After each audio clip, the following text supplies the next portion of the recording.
हरे कृष्णा। हरे कृष्णा। तो आप सब तैयार हैं आज का प्ले देखने के लिए? आप में से कोई जानता है कि आज हम कौन सी लीला दिखाने वाले हैं? हरि बोल। मुझे लगा था शायद ये कुछ सस्पेंस होगा, बट आप लोग सब पहले से जानते हैं। ओके, सो पहले तो जगन्नाथपुरी की इस पावन भूमि पर आप सभी का बहुत बहुत हार्दिक स्वागत है। वैसे तो भगवान की हर लीला बहुत ही अद्भुत और बहुत ही अनुपम है, पर आज इस पावन भूमि पर हम आप सबकी प्रसन्नता के लिए उतरना बेटा को दर्शाने जा रहे घूमना हैं। मत, इधर पीछे तो घूमना, क्या ठीक है? आप सब जानना चाहते हैं कि कौन है साक्षी गोपाल? तो चलिए हम आपको बताते हैं, और आपको ये जानकर अचरज भी होगा, अच्छा भी लगेगा कि ऐसी मान्यता है कि जगन्नाथपुरी में आने के बाद अगर आप साक्षी गोपाल के दर्शन नहीं करते हैं तो आपकी यात्रा अधूरी मानी जाती है। तो ये कथा शुरू होती है वहां से। दक्षिण भारत में विद्यानगर में एक वृद्ध और बेहद समृद्ध ब्राह्मण थे जो तीर्थ यात्रा के लिए निकले थे, और तब मार्ग में चलते चलते एक युवक ब्राह्मण से उनकी भेंट होती है। अनेक तीर्थों का भ्रमण करते हुए अंत में वो दोनों श्रीधाम वृंदावन जा पहुंचे। सारे मार्ग में उस तरुण ब्राह्मण माधव ने उन वृद्ध ब्राह्मण की बहुत सेवा की। तो आइए देखते हैं कि किस प्रकार वो उनकी सेवा कर रहे हैं। हरे कृष्णा।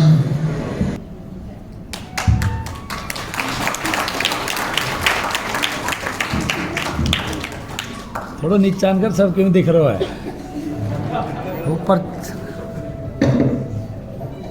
तू नीचे खड़े हो जा, हाइट घनी है, नीचे आ जा।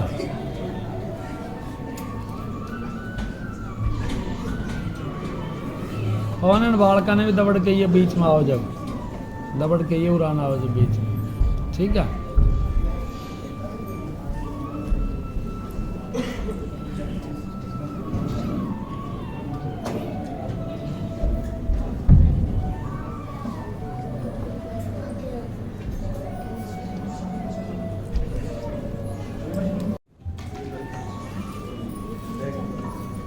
बस ब्राह्मण श्रेष्ठ, हम जल्द ही पहुंचने ही वाले हैं। बड़ी उत्सुकता है पुत्र, गोपाल जी के दर्शन करने की बड़ी उत्सुकता है।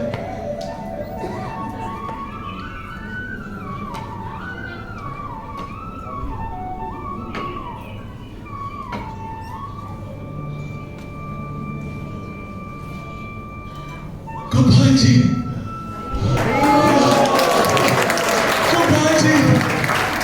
कितने सुंदर दिख रहे हैं।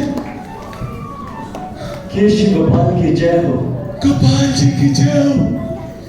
गोपाल जी की जय हो। जय हो। गोपाल जी की जय हो।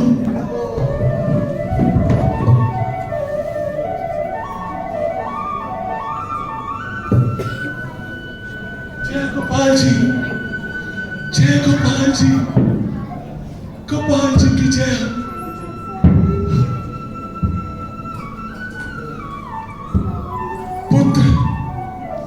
केशी घाट पर गोपाल जी के दर्शन करके मैं तो धन्य हो गया। ऐसे लगता है मेरी सारी तीर्थ यात्रा आज सफल हो गई।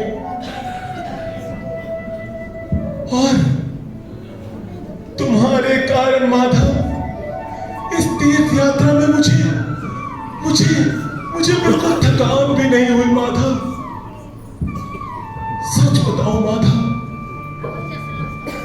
यदि मेरा अपना पुत्र भी होता तो वो मेरी इतनी सेवा ना करता माधव, जितनी सेवा तुमने की है।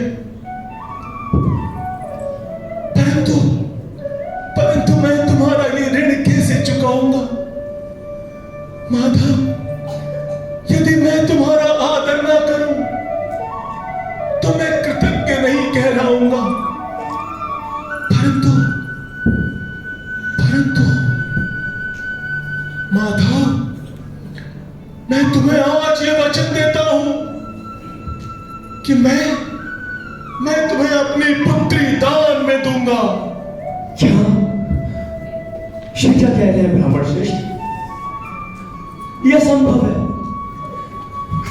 नहीं ब्राह्मण श्रेष्ठ जी।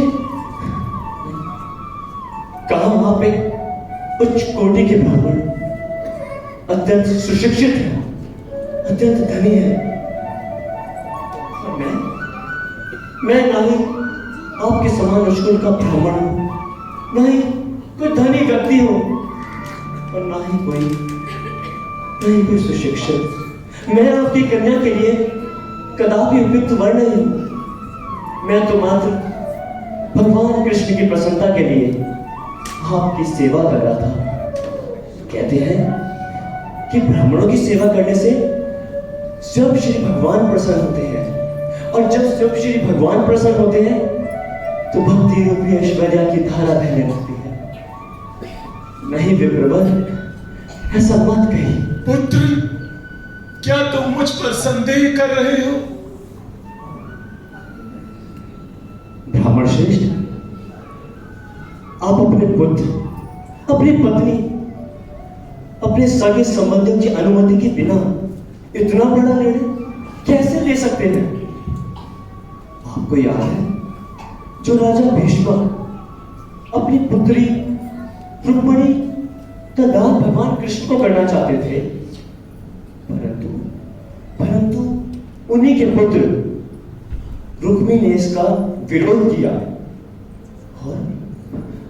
और क्या हुआ? मैं सिर्फ ये कहना चाहता हूं ब्राह्मण श्रेष्ठ, को अपना मंतव्य सफल नहीं कर पाए। पुत्र, मेरी पुत्री मेरी निजी संपत्ति है। मैं जिस किसी को चाहूं अपनी पुत्री दान में दे सकता हूं। तुम मुझ पर संदेह ना करो पुत्र। मैं ये वचन देता हूं कि मैं वेंकट भट्ट अपनी पुत्री तुम्हें दान में दूंगा। जानते हो माधव,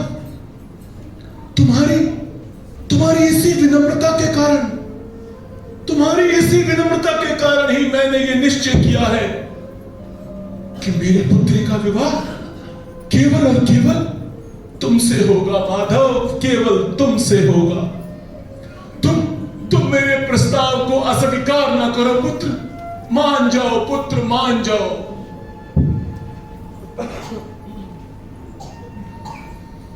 हे ब्राह्मण श्रेष्ठ, यह आप क्या कह रहे हैं? हे ब्राह्मण, यदि मैं तो सिर्फ आपको भगवान का प्रतिनिधि मानकर आपकी निस्वार्थ भाव से सेवा कर रहा हूं।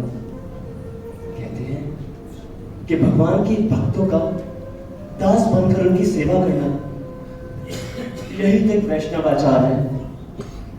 मैंने सिर्फ आपको भगवान का प्रतिनिधि माना है ब्राह्मण श्रेष्ठ, परंतु आपने अपनी कन्या देने का वचन कर ही लिया है तो ठीक है। मैं आपकी आनत हेतु इसे स्वीकार करता हूं, और इस बात के साक्षी रहेंगे स्वयं श्री गोपाल जी। हाँ, अवश्य। हे गोपाल जी, आप साक्षी हैं। मैं वेंकट भट्ट अपनी पुत्री तरुण ब्राह्मण माधव को दान में देता हूं। आप साक्षी रहेंगे गोपाल जी, आप साक्षी रहेंगे।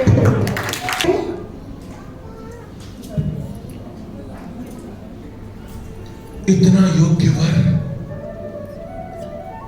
इतना विनम्र, वैष्णव सदाचार उसमें कूट कूट कर भरा है। सबकी सेवा करना, निस्वार्थ, ऐसा पात्र, ऐसा सुपात्र तो बड़े भाग्य से मिलता है। मैंने माधव अपनी कन्या देने का वचन तो दे दिया, परंतु मैंने अभी तक अपनी पत्नी और पुत्र को इसके बारे में अवगत नहीं कराया। हाँ, ये उचित समय है। मैं उन्हें इसके बारे में बता देता हूं। अरे भगवान, सुनती हो? अरे भगवान, सुनती हो? क्या है? क्यों चिल्ला रहे हो? अरे भगवान, रोटियां भी बना नहीं देते। अरे अंगीठी सुलग के छोड़ कर आई हूँ, क्यों चिल्लाते हो? अरे भगवान, बहुत सुखद समाचार है।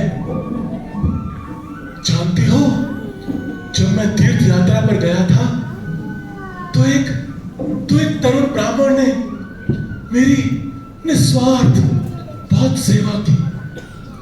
वो ब्राह्मण अत्यधिक धनी तो नहीं था, पढ़ा लिखा भी नहीं था, परंतु वैष्णवों का आदर करना, निस्वार्थ सेवा करना उसका परम कर्तव्य था।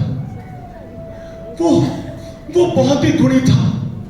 जानती हो, जब उसने मेरी इतनी सेवा की तो मैंने भी उसकी सेवा के बदले उसे एक वचन दे दिया। मैंने उससे कहा, तरुण ब्राह्मण माधव, मैं तुम्हें अपनी पुत्री दान में दूंगा। मैंने ठीक किया ना? भाग्यवान, तुम ही बताओ, मैंने ठीक किया ना? ठीक किया? क्या ठीक किया आपने?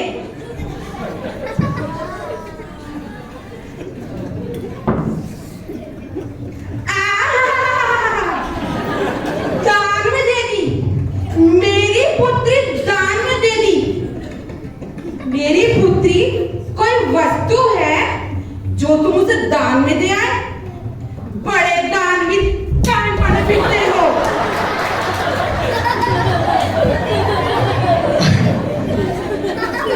अरे मेरी बात तो सुनो।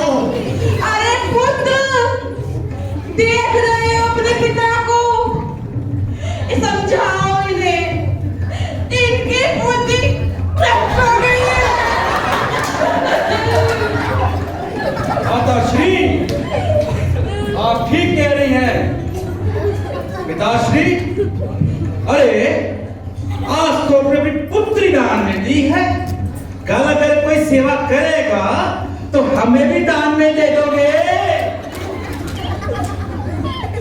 अरे तुम उससे मिल तो लो, तुम मेरी बात तो सुनो। मिलना? हाँ, वो भी एक ऐसे व्यक्ति से जिसका ना कोई धन है, ना यश है, ना कोई ऊंचा कुल है, ना कोई वैभव है। अरे ऐसे भिखारी से ब्याहने से अच्छा है कि मेरी पुत्री कंवारी ही रह जाए। अरे भाग्यवान, सुनो तो सही, तुम मेरी बात क्यों नहीं समझ रही?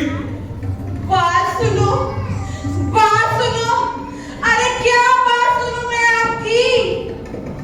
हम तो अपनी बेटी का विवाह किसी राजघराने में कराना चाह रहे थे, और एक आप है कि मखमल के वस्त्र पर टाट का पैबंद लगाने की सोच रहे हैं। अरे कितने बड़े लाड प्यार से मैंने अपनी बेटी को पाल पोस के बड़ा किया था।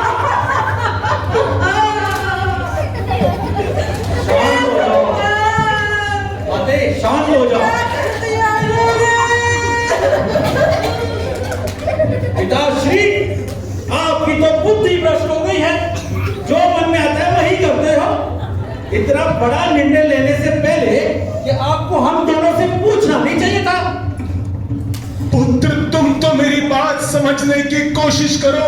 पुत्र, कह दो इनको, अपने जीते जी मैं अपनी पुत्री को नरक में नहीं जाने दूंगी, और अगर इन्होंने ऐसा करने का सोचा भी, मैं अपने प्राण त्याग दूंगी।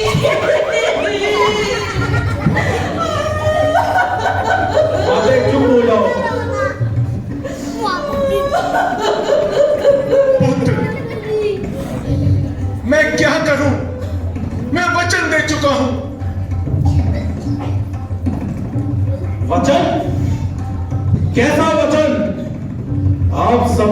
हमें नहीं पिताश्री, आपको है। भूल जाइए कि आपने भी कोई वचन दिया था। पुत्र, तुम एक ब्राह्मण को मिथ्याचारी बना रहे हो, मुझसे असत्य कहने को कह रहे हो। मैं असत्य को कहने को कहां कह रहा हूं पिताश्री? बैठा नीचे। मैं तो सिर्फ इतना ही कह रहा हूं कि आप ये कहना कि मुझे स्मरण नहीं है। मैं उस तरुण ब्राह्मण को अपने तर्कों द्वारा हरा दूंगा। आपको चिंता करने की कोई आवश्यकता नहीं है। मैं सब संभाल लूंगा पिताश्री, सब संभाल लूंगा।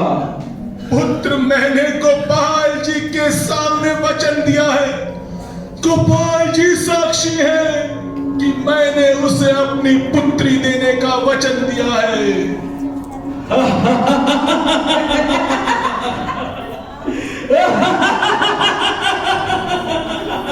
बुढ़ऊ किसके आगे बैठा है? साक्षी साक्षी कहाँ से आएगा? स्वयं गोपाल साक्षी देने आएंगे और इतनी दूर वृंदावन धाम से यहां विद्यानगर में असंभव। पिताश्री,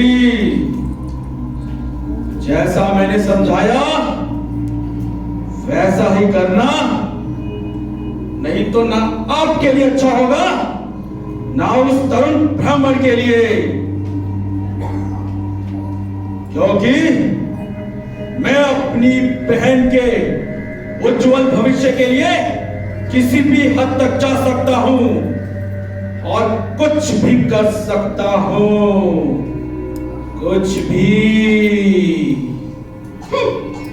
बड़े आए दानी, मेरी बेटी दाल खाने चले।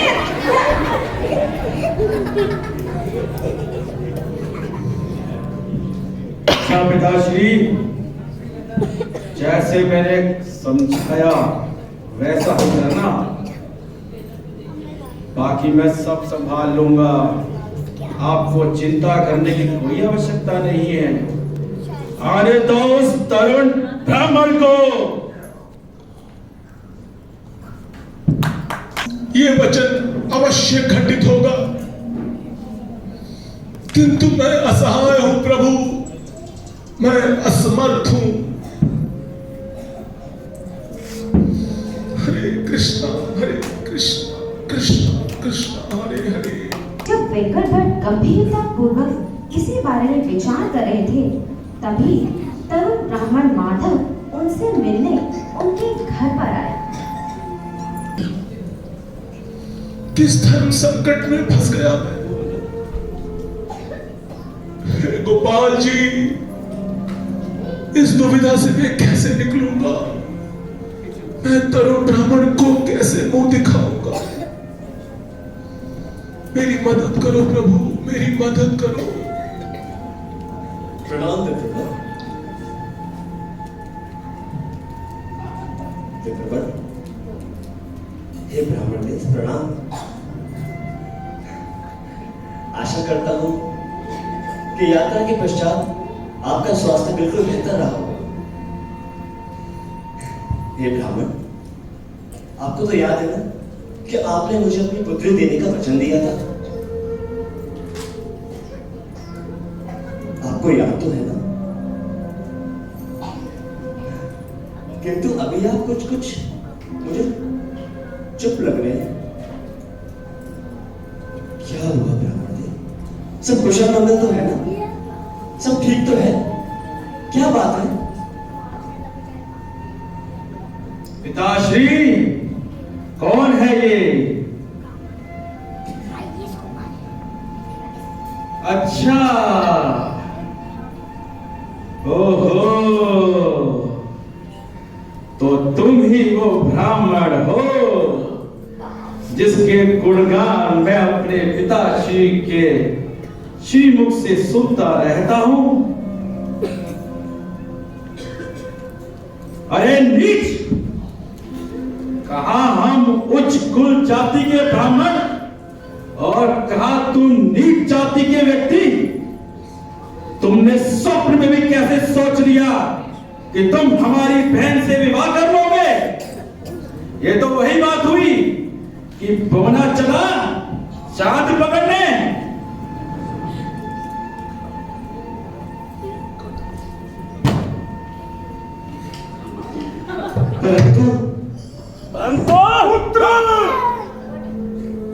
पुत्र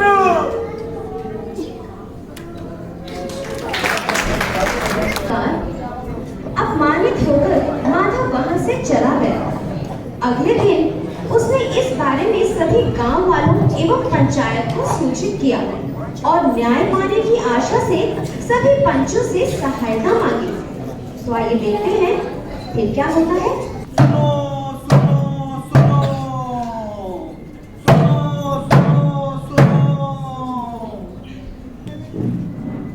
विद्यानगर के ग्राम वासियों सुनो।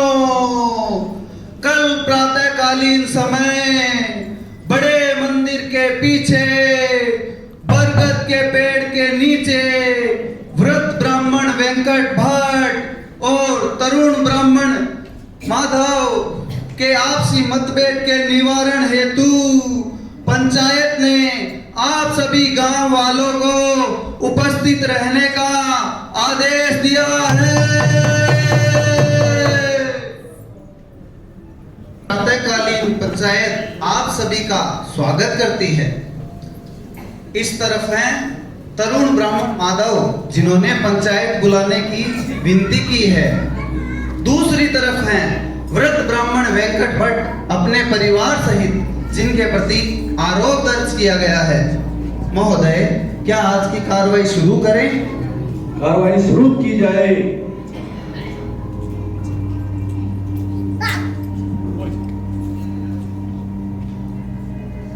महोदय,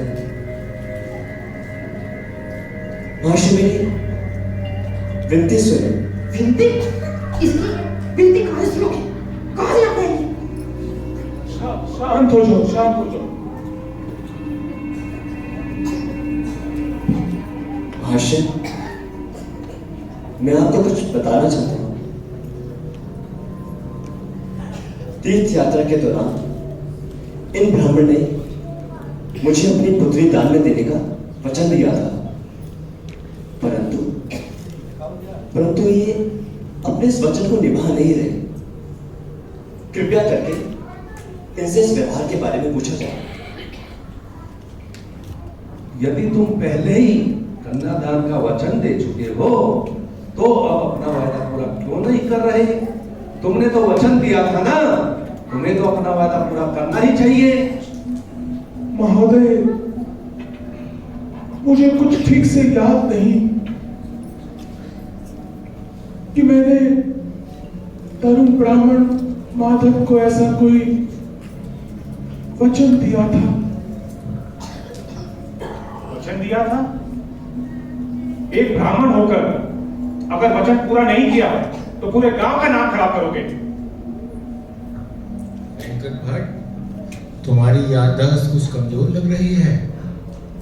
जरा अपने दिमाग पर जोर डालो और सोच समझकर जवाब दो। बोलो माधव, बोलो। कहीं तुम झूठ तो नहीं बोल रहे हो? पंचायत के सामने झूठ मत बोलो। झूठ बोलने की सजा जानते हो तुम? वेंकट भट्ट पर आरोप लगा रहे हो? अरे वेंकट भट्ट तो हमारे गांव का सम्मानीय परिवार से आते हैं, इसलिए मैं कह देता हूं, एक बार फिर से सोच लो।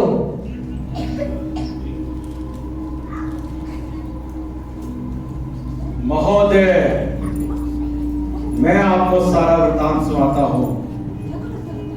आज से कुछ समय पहले मेरे पिताश्री तीर्थ यात्रा में गए थे। वहां पर वो बहुत सारा धन ले गए थे, जिसका पता इस ब्राह्मण को चल गया और इसने उनकी खूब सेवा की और सारा धन चुरा लिया और कहने लगा कि वो धन किसी और ने चुरा कि हमारे पिता ने इसको कपटी को अपनी पुत्री दान में देने का वचन दिया है। आप ही बताइए पंचों, क्या हम इस कपटी ब्राह्मण को अपनी पुत्री देनी चाहिए? हे महाशय, तर्क में जीतने के लिए ये व्यक्ति आपसे झूठ बोल रहा है। तीर्थ यात्रा के समय मेरी सेवा से अत्यंत संतुष्ट होकर इन ब्राह्मण देव ने मुझे अपनी कन्या देने का वचन दिया था, परंतु ये अपना वचन नहीं निभा रहे हैं। अगर ऐसी बात है तो क्यों आए हो हमारी पुत्री का हाथ मांगने? चले जाओ यहां से, जाओ, अभी जाओ। मैं आपको बताना चाहता हूँ महाशय, मैं आपको बताना चाहता हूँ कि जब हम श्री गोपाल जी के मंदिर गए तो वो ब्राह्मण देव ने अपनी कन्या देने का वचन गोपाल जी के सामने किया था, और उसके बाद इन्होंने अपने वचन गोपाल जी के आगे दोहराए भी थे। तब मैंने हाथ जोड़कर प्रार्थना की कि हे प्रभु, यदि ये ब्राह्मण बाद में अपने वादे से मुकरते हैं तो मैं आपको साक्षी के रूप में यहां लेकर आऊंगा। किसने कहा था? मैंने सुना नहीं। मैं साक्षी रूप में गोपाल जी को लेके यहां आऊंगा। दोबारा बोलिए, मैंने सुना नहीं। मैंने कहा ना कि मैं साक्षी रूप में गोपाल जी को यहां लेकर आऊंगा। गोपाल कहाँ है? गोपाल कहाँ है? मेरे गोपाल कहाँ है? मुझे उनके दर्शन करने हैं। मेरे गोपाल के मुझे दर्शन करने हैं। मुझे गोपाल के दर्शन करने हैं। कहाँ है मेरे गोपाल? मेरे गोपाल आ गए क्या? मेरे गोपाल। अरे बूढ़ी अम्मा, तुम कहाँ आ गए बीच में? यहाँ पंचायत का काम चल रहा है। मुझे गोपाल के दर्शन करने हैं। यहाँ नहीं है आपके गोपाल जी, आएंगे तो हम आपको बता देंगे। जाइए।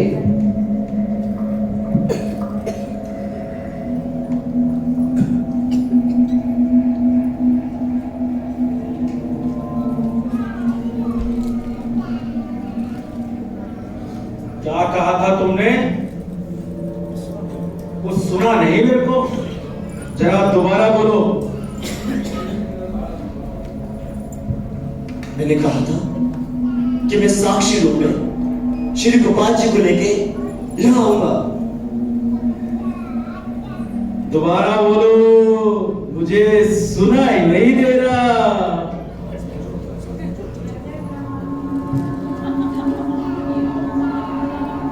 मैं साक्षी रूप में गोपाल जी को यहां लेकर आऊंगा।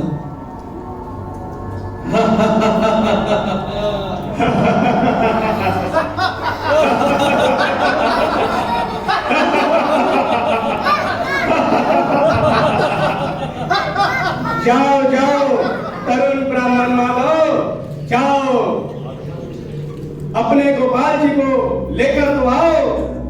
हम भी तो देखना चाहते हैं तुम्हारे गोपाल जी कैसे दिखते हैं।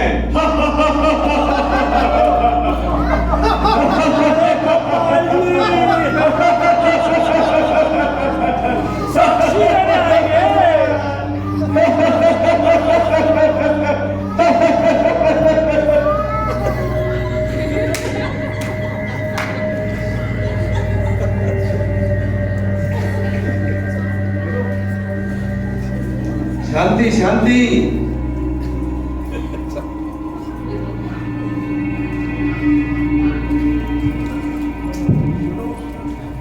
श्रीनाथ, लिखा पढ़ी शुरू की जाए। भाषण, मेरी आपसे एक विनती है, कृपया इस बात को कहीं लिख दें ताकि दोबारा इस बात पर कोई संदेह उत्पन्न हो। ठीक है, अगर स्वयं गोपाल जी साक्षी देने आएंगे तो इस कपटी ब्राह्मण से हम भी अपनी पुत्री का विवाह कर देंगे। ठीक है भाषण, मैं आपसे विनती करता हूं कि वैसे तो ये ब्राह्मण देव अत्यंत धार्मिक और सत्यवादी है, किंतु अपने सगे संबंधी के कारण ये अपना वादा नहीं निभा पा रहे। भाषण, क्या कह रहे हो?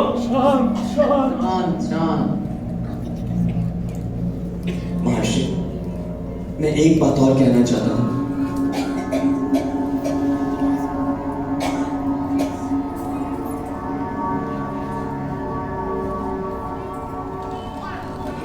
कहो, क्या कहना चाहते हो?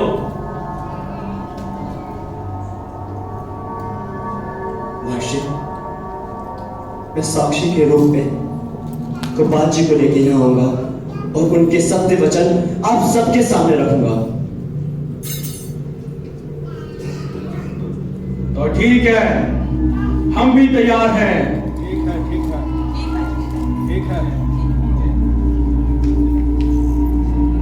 कृपया एक बार हस्ताक्षर करवा लीजिए।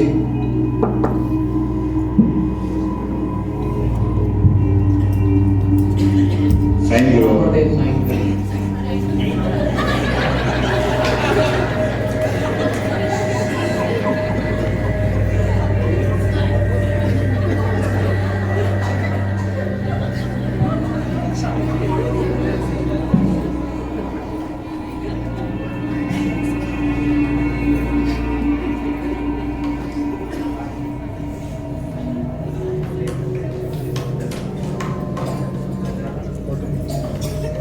तो ठीक है, ये पंचायत इस निर्णय पर आती है, यदि तरुण ब्राह्मण माधव श्री गोपाल जी को वृंदावन से साक्षी के रूप में यहाँ लेकर आएंगे तो वेंकट भट्ट जी अपनी पुत्री का विवाह इनसे कराएंगे। ठीक है? ठीक है, इसी निर्णय के साथ ये पंचायत यहीं स्थगित की जाती है।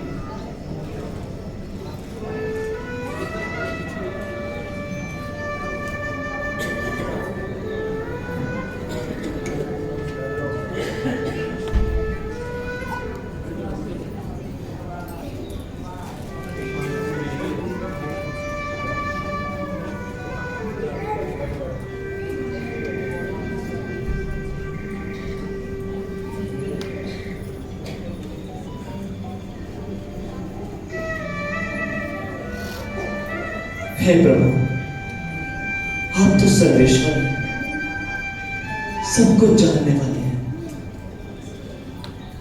आपको तो याद होगा ना कि उस दिन उस वृद्ध ब्राह्मण ने आपके सामने कहा था कि वो मुझे अपनी कन्या दान में देंगे, परंतु वो अपना वचन नहीं निभा पा रहे। पंचायत आपकी साक्षी सुनना चाहती है। प्रभु, मैं पंचायत से निकल के सीधे आपके पास पहुंचा। गोपाल जी,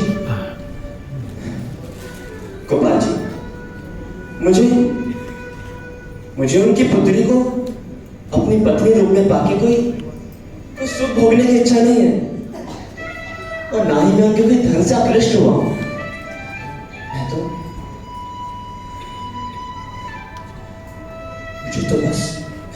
मुझे तो गोपाल जी बस इस बात की चिंता है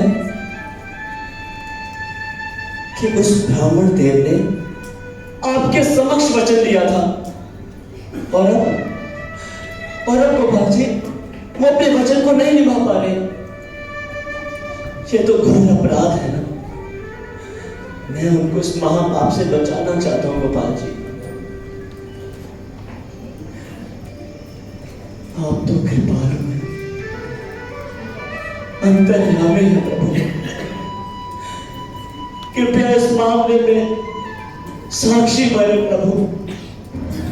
माधव, मैं तुम वैष्णवों की निस्वार्थ सेवा भाव से अति प्रसन्न हूँ और तुम्हारे सरल स्वभाव को भी जानता हूँ और उस ब्राह्मण के भी।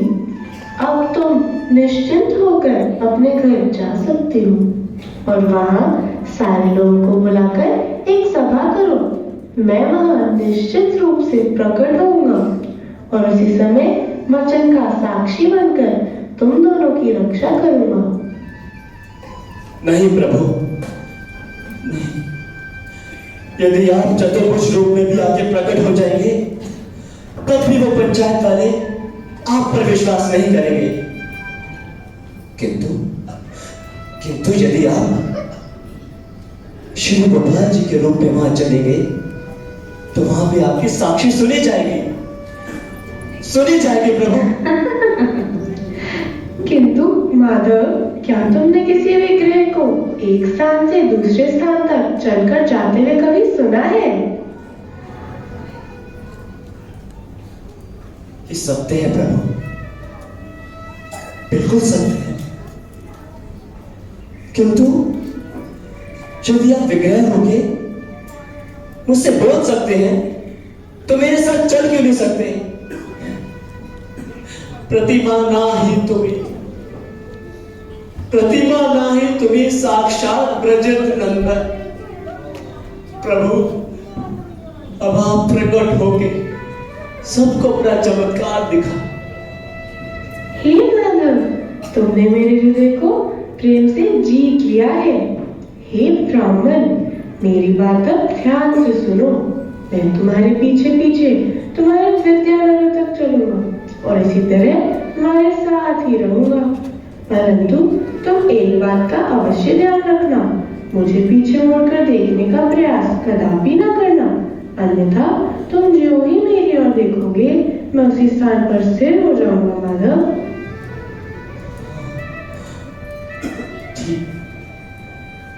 किंतु गोपाल जी, मुझे कैसे पता चलेगा कि आप मेरे पीछे पीछे चल रहे हैं? तुम मेरे नुपुर की ध्वनि सुनोगे और मैं तुम्हारे पीछे पीछे चलता रहूंगा।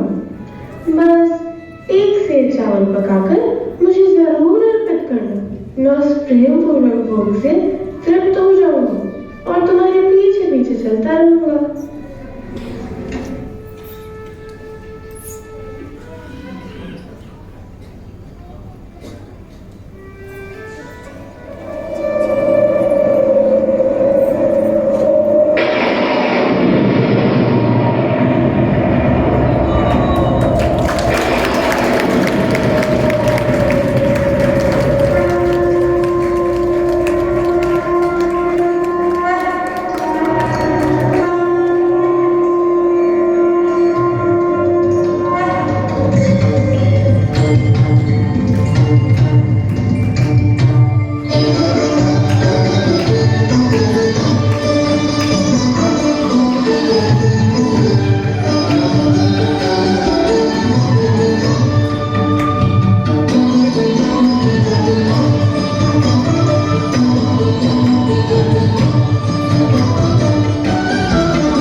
मधुर मुस्कान जो तोड़े पंकज नयन मुरली बास। पंकज नयन मुरली बास। गोपाला साक्षी गोपाला, गोपाला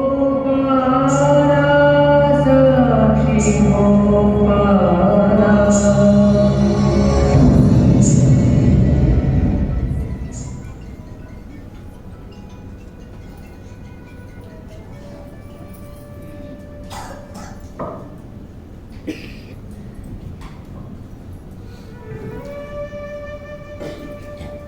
ये क्या? गोपाल जी की नुपुर की आवाज।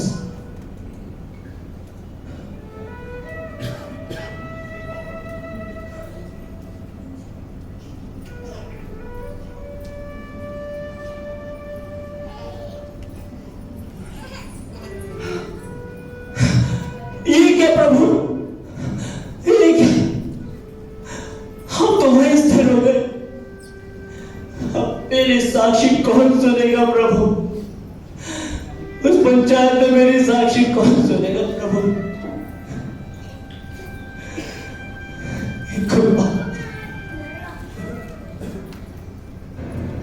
माधव, मेरे वचन को याद करो। माधव, मैंने कहा था ना, ज्यों ही तुम मुझे मुड़कर देखोगे मैं उसी स्थान पर स्थिर हो जाऊंगा। अब तुम निश्चिंत होकर अपने घर जा सकते हो। मैं यहीं निवास करूंगा। अब मैं कहीं नहीं जाऊंगा। जाओ माधव, जाओ। मैं तुम्हारे साक्षी बनकर यहीं रुकूंगा।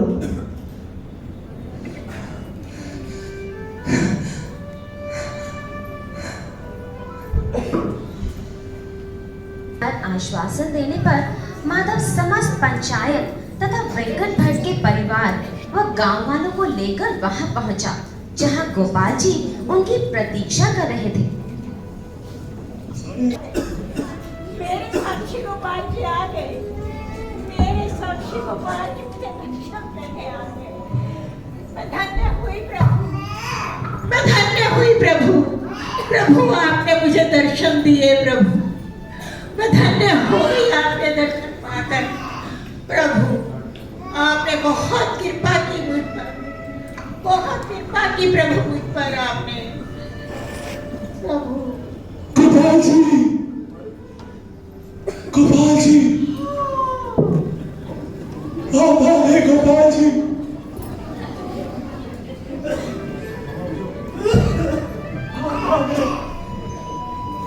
गोपाल जी आप आ गए। आप उत्तर से, वृंदावन से यहां दक्षिण तक विद्यानगर में केवल साक्षी देने आए हैं।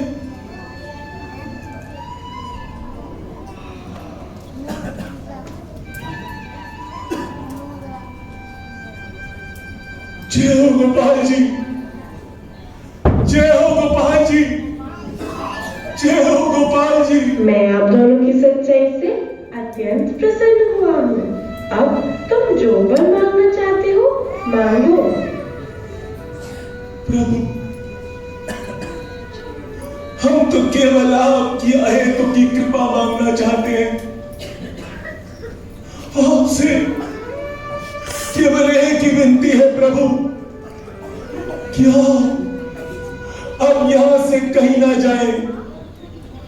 हाँ, यही रहिए प्रभु, आप यही रहिए, जिससे संसार को पता चल जाए कि आप कितने भक्त वत्सल हैं।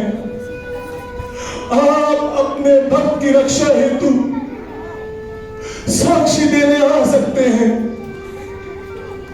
आज आपने ये सिद्ध कर दिया प्रभु कि विग्रह चाहे धातु का हो, पत्थर का हो या लकड़ी का हो, किंतु विग्रह और आप में कोई अंतर नहीं प्रभु, कोई अंतर जानते नहीं। प्रभु विक्रम ही तुम्हें साक्षात ब्रजेंद्र नंदन, इधर गए विक्रम ही तुम्हें साक्षात ब्रजेंद्र नंदन। प्रभु आज से गोपाल जी नहीं कहेंगे, आज से आप साक्षी गोपाल कहलाएंगे, साक्षी गोपाल। जो उत्तर में वृंदावन से दक्षिण के विद्यानगर में अपने भक्त की साक्षी देने आए थे, संसार आज से आपको साक्षी गोपाल कहेगा, प्रभु साक्षी गोपाल कहेगा। जय हो।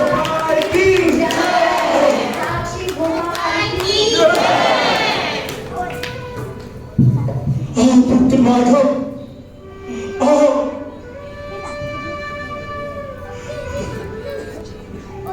पुत्र अपनी बहन को ले आओ।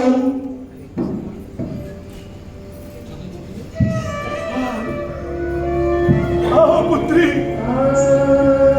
आओ पुत्री।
साक्षी गोपाल जी की, साक्षी गोपाल जी की, साक्षी गोपाल जी की।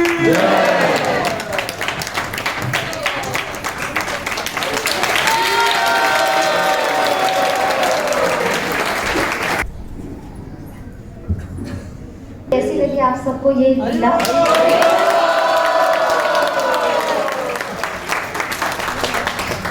सबका इतनी पेशेंटली देखने के लिए और सभी भक्तों का उत्साह बढ़ाने के लिए बहुत बहुत धन्यवाद।